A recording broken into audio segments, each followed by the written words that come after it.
suspension d'AstraZeneca en France, mais aussi en Allemagne et en Italie. En Allemagne, le ministère de la Santé annonce donc la suspension pour titre préventif. Le pays est aussi confronté à quelques effets secondaires. Écoutez les précisions de Luc André, il est à Berlin.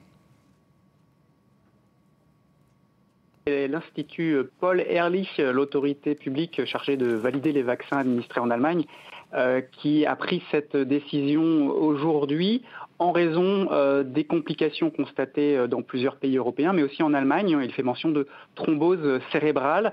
L'Institut Paul Ehrlich veut procéder à des vérifications avant de reprendre la vaccination avec les doses d'AstraZeneca. Donc l'Allemagne suit l'exemple de plusieurs pays de l'Union européenne. Et c'est un peu le je t'aime moi non plus qui se poursuit entre l'Allemagne et ce vaccin.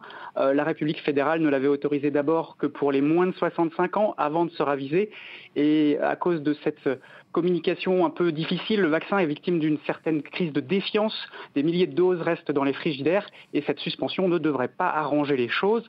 Et il ne fait pas l'unanimité d'ailleurs. L'expert santé du Parti social-démocrate, Karl Lauterbach, qui est lui-même épidémiologiste, considère la mesure de protection, de prévention largement exagérée, alors que l'Allemagne est touchée par la 3e vague du coronavirus et que la vaccination compte que chaque vaccination compte dans la lutte contre la pandémie. Voilà, et puis